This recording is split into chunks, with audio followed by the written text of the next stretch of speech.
Hello my dear friends, welcome back to our YouTube channel St. Peter's Law Academy. Today I am going to teach you idioms and phrases. Okay, you will have to pay attention in order to understand.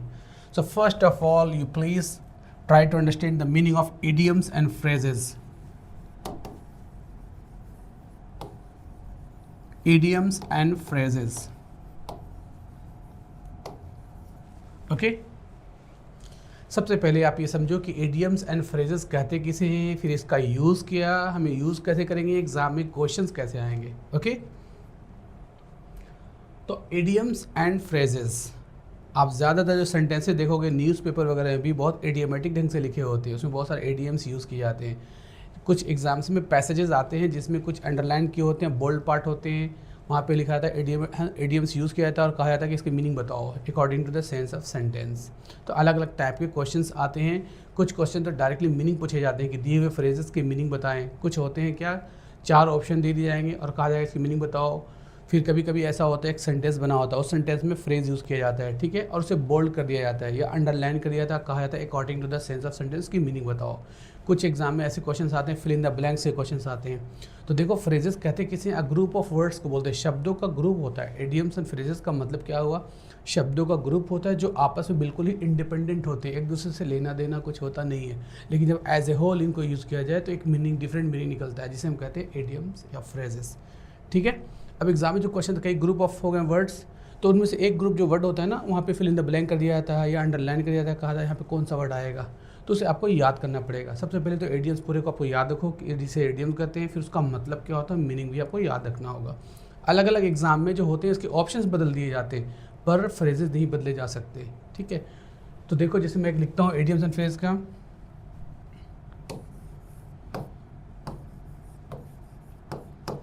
A white elephant. अब देखो ये बना बनाया phrase है, ठीक है, अ white elephant. यहाँ पे एक आर्टिकल अलग आया जो कि एलिफेंट है. एलिफेंट और वाइट दो वर्ड के हैं ना. अब जिन्हें नहीं पता वो कहते हैं सफ़ेद हाथी. अगर हाँ, सफ़ेद हाथी को भी आप वाइट एलिफेंट कह सकते हो, जो थाईलैंड में पाया जाता है, उसे हम कहते हैं वाइट एलिफेंट. लेकिन अगर इसको फ्रेज की तरह यूज़ करो, इसका फ्रेजल यूज़ है, तो फिर इसकी मीनिंग डिफरेंट है. ओके, इसका मतलब क्या होता है, इसकी मीनिंग लिख लो. इसका मतलब ये होता है ना, और वाइट एलिफेंट का मतलब होता है बर्डनसम.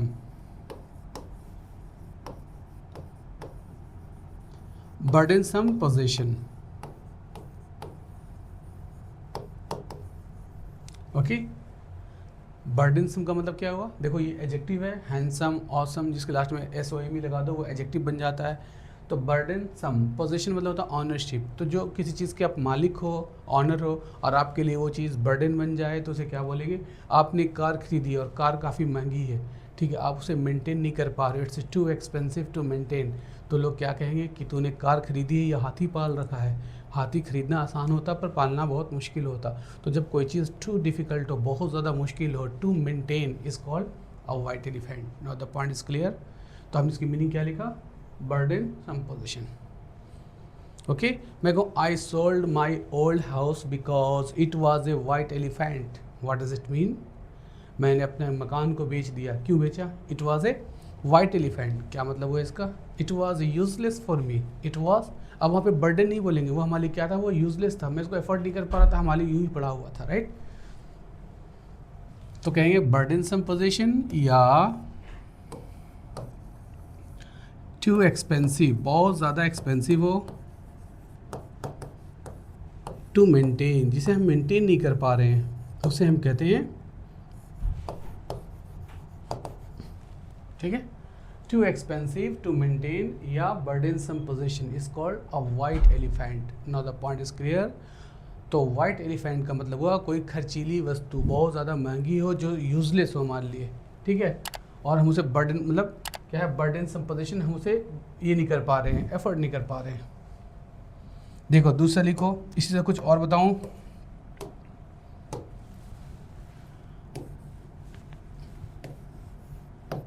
अ dark horse.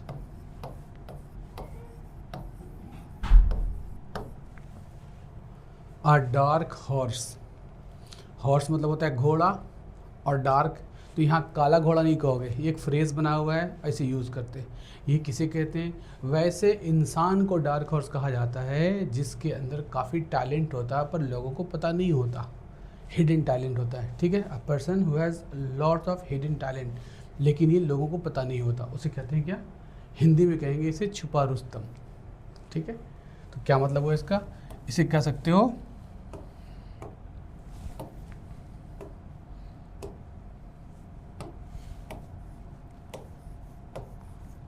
Unexpected, unexpected winner, okay. Unexpected winner मतलब जिसे हम एक्सपेक्ट नहीं कर रहे थे और वो जीत जाए, ठीक है। बात समझ में आ गई? मैं कहूँ कि this team is a dark horse, मतलब हम कोई नहीं समझते कि ये टीम जीतेगी, तो ये टीम जीत गई, तो इस टीम क्या होंगे? इट्स अ डार्क हॉर्स, मतलब छुपा रुस्तम, okay. He turn out to be a dark horse, वो क्या निकला? वो तो छुपा रुस्तम निकला। क्लियर? मतलब उसके पास बहुत टैलेंट है पर हमें पता नहीं था उसके बारे में, तो ऐसे इंसान को क्या बोलेंगे? He is a dark horse, ठीक है। तो किसी इंसान के लिए या किसी चीज़ के भी ले सकते हो डार्क हॉर्स। अनएक्सपेक्टेड विनर, जिसे हम एक्सपेक्ट नहीं कर रहे थे और क्या है वो जीत जाए, ठीक है। Unexpected winner. Now the next phrase है a bad Apple.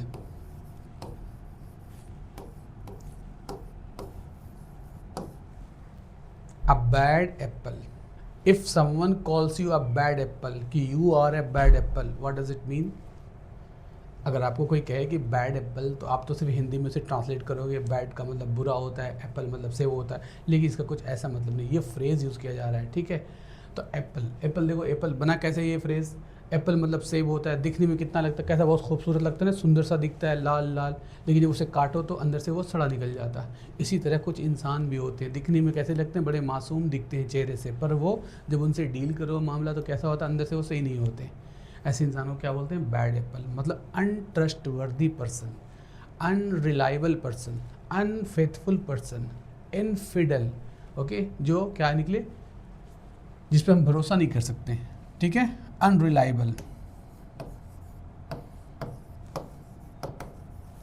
Unreliable person, okay. Unreliable या अनट्रस्टवर्दी, अनफेथफुल, तो हम बोलेंगे bad Apple. Now the next phrase is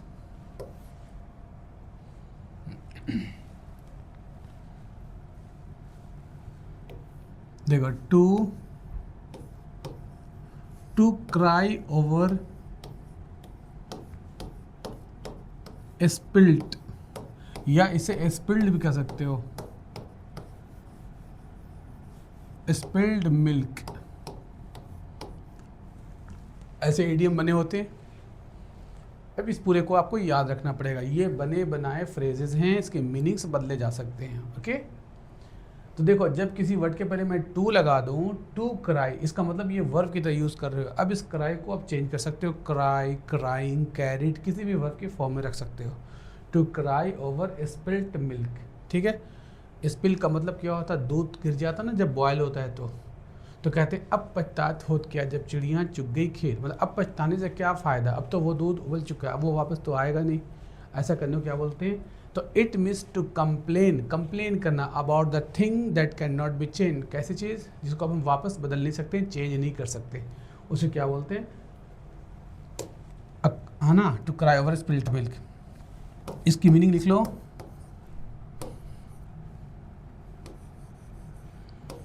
a useless cry, okay. a useless cry, बेकार की आप कोशिश करें, या और इस तरह से लिख सकते हो, to complain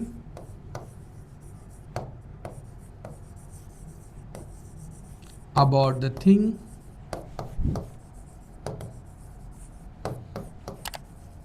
that can not be change,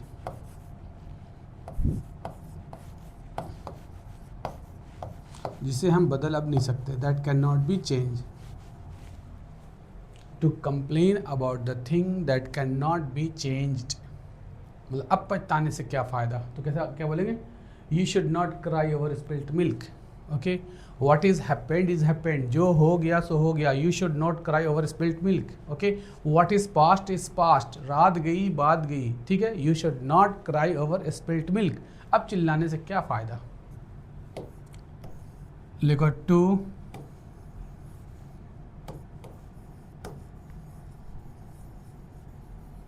देखो, to let bygones be bygones, क्या मतलब होता है इसका,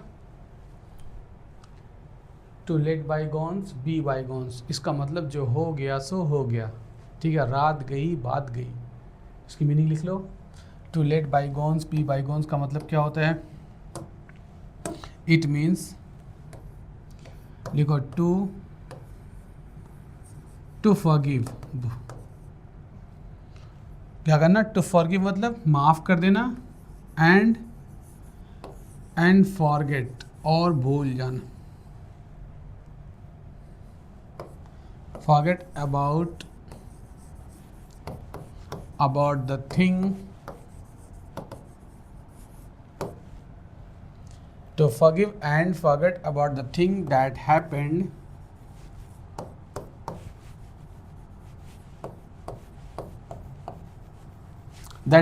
in the past, okay,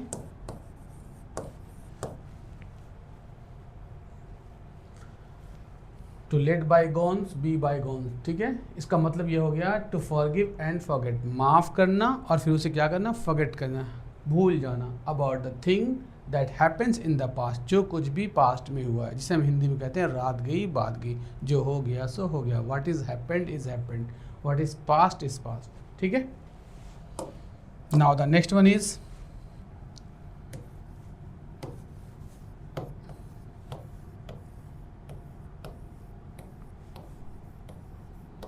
a close shave. देखो ये कई बार एग्जाम में पूछा गया है, अ क्लोज शेव का मतलब क्या होता है, क्लोज शेव, कुछ बच्चे ऐसे होते हैं, स्टूडेंट्स ऐसे होते हैं जो इसकी मीनिंग निकालते हैं कि शेव का मतलब शेविंग करना है, क्लोज, तो ऐसे ऑप्शन भी होते हैं। एक ऑप्शन जब एग्जाम में पूछा गया था ना, तो वहाँ पे लिखा होता है क्लीन शेव, ठीक है, और वो गलत ऑप्शन पे टिक लगा देते हैं। Therefore it is very necessary for you to remember these phrases, okay, जो भी सिखा रहा हूँ।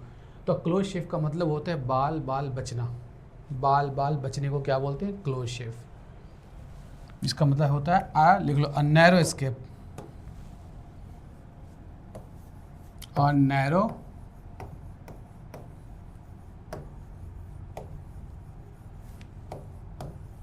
एस्केप, बाल बचना, ठीक है। एक सेंटेंस मैं बना दूं इस पे, जैसे देखो, ही हैड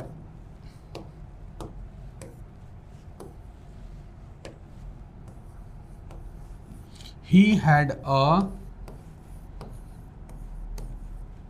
close shave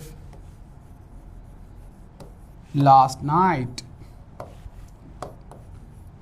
क्या मतलब हुआ, कल रात वो बाल बचा, ठीक है। तो ही हैड अ क्लोज शेव। अगर आप कुछ लिख रहे हो, कोई आर्टिकल वगैरह लिख रहे हो, पैसेजेस वगैरह लिख रहे हो, है ना, ये ऐसे वगैरह, तो उसमें ये सब यूज़ कर सकते हो, ही हैड अ क्लोज शेव, ठीक है। तो हैड अ क्लोज शेव का मतलब क्या हो गया, नैरो एस्केप, ऐसे अंडरलाइन कर दिया जाएगा, पूछा इसकी मीनिंग बताओ, अ क्लोज शेव, तो यहाँ क्या लिखोगे, अ नैरो एस्केप, इसका मतलब हो गया बाल बचना, ठीक है।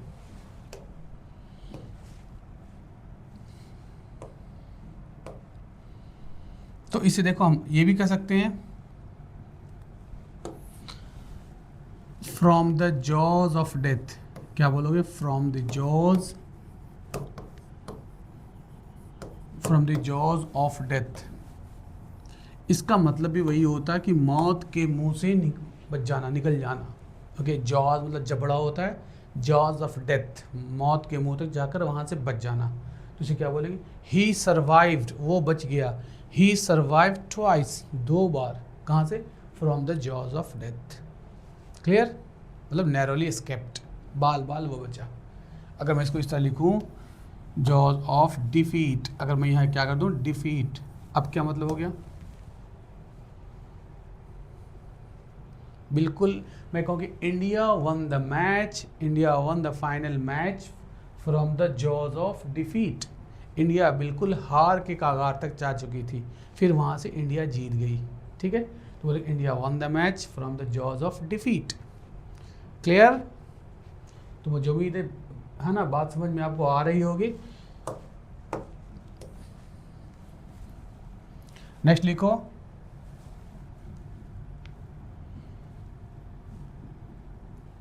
देखो at the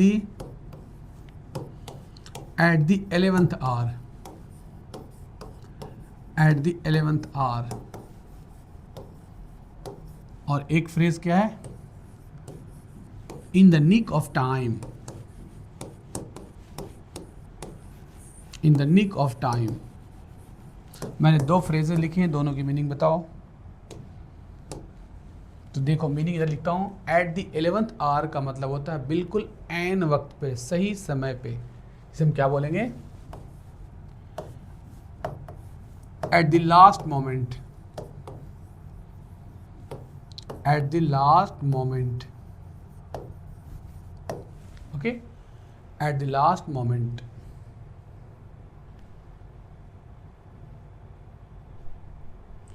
There was a party, okay, and he arrived there at the 11th hour. What does it mean?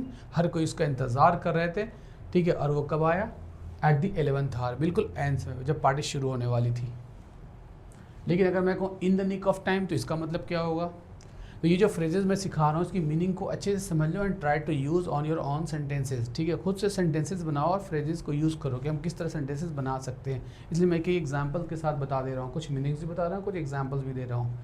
In the nick of time, इसका मतलब क्या होता है, तो it means just in time, समय से पहले पहले अगर कोई काम हो जाए तो क्या बोलेंगे, in the nick of time. लेकिन ठीक समय पे हो तो क्या बोलेंगे, एट द 11th आवर, ऐन वक्त पे। दो अलग अलग फ्रेजेस हैं, याद रखो।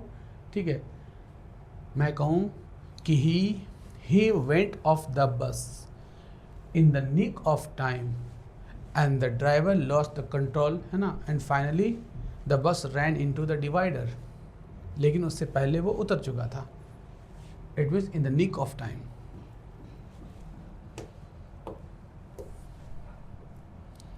Now the next phrase is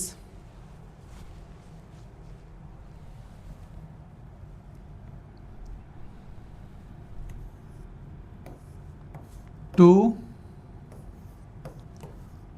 flog a dead horse, to flog a dead horse। क्या मतलब होता है इसका, to flog a dead horse।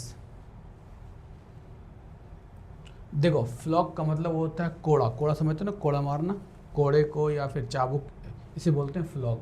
Flog के पहले टू लगा हुआ, इसका मतलब ये वर्ब की तरह यूज़ कर रहे थे। यहाँ मतलब कोड़े मारना, टू फ्लॉग मतलब हिंदी में हो जाए कोड़े मारना। किसे मारना, अ डेड हॉर्स, मरे हुए घोड़े को। देखो जिंदा घोड़े को मारते हो तेज़ भागता है, मुर्दे को मारोगे तो क्या मतलब हुआ, सुबह से शाम तक मारते रहो, आप सिर्फ अपनी एनर्जी को वेस्ट कर रहे हो। तो जब कोई इंसान अपनी एनर्जी को वेस्ट करे उसे हम क्या बोलेंगे, to flog a dead horse. इसका मतलब क्या हो जाएगा, to waste one's energy. Okay, अगर मैं इंपॉर्टेंट फ्रेजेस पढ़ा रहा हूँ, आप इसे याद ना करो, प्रैक्टिस नहीं करो, ये नहीं, तो मैं क्या कहूँगा, why should I flog a dead horse, why should I waste my energy. Got it. देखो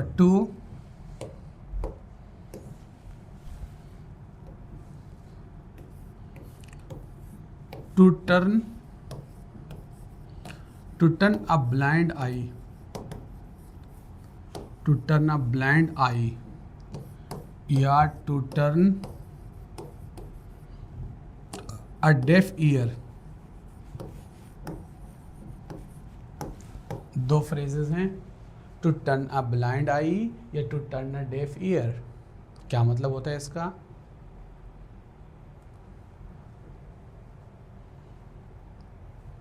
ठीक है, आप इसे याद कर लोगे। टू टर्न अ ब्लाइंड आई पूरे बने बनाए फ्रेजेस हैं, अगर इसे याद हो तो आसानी से आप यूज़ कर सकते हो।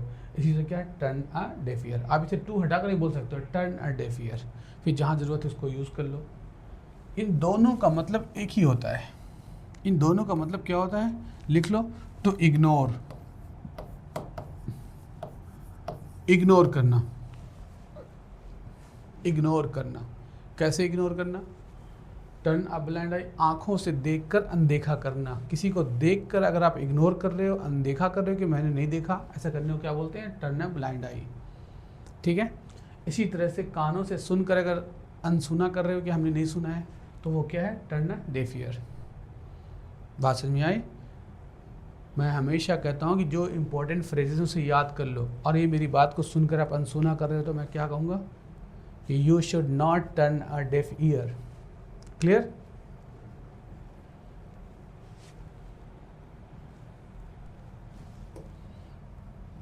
Now the next phrase is to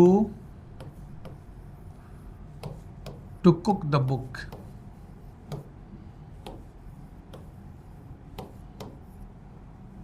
To cook the book. The writer has cooked the book. What does it mean? To cook the book, yeah. To doctor an account. To cook the book या to doctor an account, क्या मतलब होता है इसका? To cook the book या to doctor an account. If someone cooks the book या if someone doctors an account. Doctors, देखो यहाँ doctor नाम है, noun, लेकिन यहाँ to लगाया गया। इसका मतलब ये verb की तरह यूज़ कर रहा हूँ, तो मैं क्या कर रहा हूँ? someone doctors. Okay, he doctored, ed लगा रहा हूँ ना, तो verb की तरह यूज़ कर रहे हो। इन दोनों का मतलब क्या होता है वो लिख लो। टू फॉल्सीफाई, क्या करना? To falsify the matter. जो भी मैटर हो उसे क्या कर देना? फॉल्सीफाई कर देना। फॉल्सीफाई समझते हो ना, जिसे हम कहते हैं फैब्रिकेट करना। क्या करना? Fabricate the matter. फैब्रिकेट का मतलब क्या होता है? Concoct, concoct. Okay. He doctored the videos, the videos have been doctored. जितनी भी वीडियोज थी उनको क्या कर दिया गया? डॉक्टर्ड कर दिया गया, मतलब उसे फैब्रिकेटेड कर दिया, फेक बना दिया गया। ठीक है। कॉन्कॉक्टेड स्टोरी कहते हैं ना, कॉन्कॉक्ट मतलब फैब्रिकेट कर देना, उसको मिलावट कर देना, उसमें फॉल्सीफाई कर देना, मनगढ़ंत बातें करना। ठीक है। अगर राइटर कोई किताब लिख रहा है, बातें इधर उधर की लिख रहा है, फैक्ट्स नहीं दे रहा है, तो क्या बोलेंगे? The writer has cooked the book. जितने भी CAs होते हैं, चार्टर अकाउंटेंट, बैलेंस शीट तैयार करने में कई टैक्स चोरी की इधर उधर करते हैं ना वो, तो उसे क्या बोलेंगे? He has doctored an account. समझ बात आ गई? इसी तरह से क्या है? To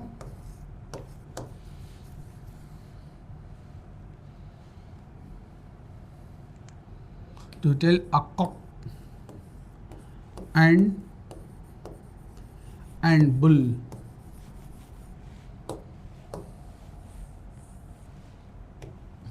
a story. To tell a cock and bull story, क्या मतलब होता है इसका? To tell a cock and bull story, इसका मतलब होता है नानी की कहानी। किसकी कहानी? नानी की। क्या मतलब हुआ इसका? इसका मतलब हो गया अ कॉन्कॉक्टेड स्टोरी। अभी मैंने कॉन्कॉक्ट लिखा था ना, इसी से याद आया, कॉन्कॉक्टेड, कॉन्कॉक्टेड स्टोरी। ठीक है। कॉन्कॉक्टेड या फैब्रिकेटेड, फैब्रिकेटेड स्टोरी या फॉल्सिफाइड स्टोरी, फॉल्स स्टोरी, मनगढ़ंत कहानी। ठीक है। ऐसा करने को क्या बोलते हैं? To tell a cock and bull story, नानी की कहानी सुनाना। ठीक है। तो इस तरह से जो मैंने इडियम्स एंड फ्रेजेस आपको सिखाएं, आप ये वीडियो देखो, मुझे उम्मीद है ना, इसे देखकर कुछ लिखो, उसे समझो and try to make some sentences. ठीक है। तो अगर आप किसी से इंग्लिश में जब बात भी कर रहे हो ना, तो you will make a very good impression. Suppose you are going to face an interview, in between अगर आप उससे अच्छे अच्छे फ्रेजेस यूज़ कर रहे हो, इडियम्स यूज़ कर रहे हो, तो all your sentences will carry some weight. सारे सेंटेंसेस कैसे होंगे? बड़े दमदार होंगे, और आपका इंटरव्यूअर आपसे इंप्रेस हो जाएगा। Very similarly if you are going for a passage, you know, ऐसे दिख रहे हो, ऐसे राइटिंग होता है ना, या प्रेसी राइटिंग, या फिर इस तरह से राइटिंग कर लिखते हो, और इन बिटवीन अच्छे अच्छे फ्रेजेस यूज़ कर रहे हो, तो आपके सेंटेंसेस बड़े क्या होंगे? दमदार होंगे। ठीक है। इसलिए एक आदत सी बना लो कि अच्छे अच्छे फ्रेजेस सीखो और अपनी राइटिंग में उसको यूज़ करो। ठीक है। मुझे उम्मीद है ये वीडियो पसंद आएगी। इसके अलावा अब दूसरी वीडियो में कुछ और इंपॉर्टेंट इडियम्स एंड फ्रेजेस सिखाऊंगा, तो आप हमसे जुड़े रहें, सब्सक्राइब कर लें। ठीक है। That's all, thank you.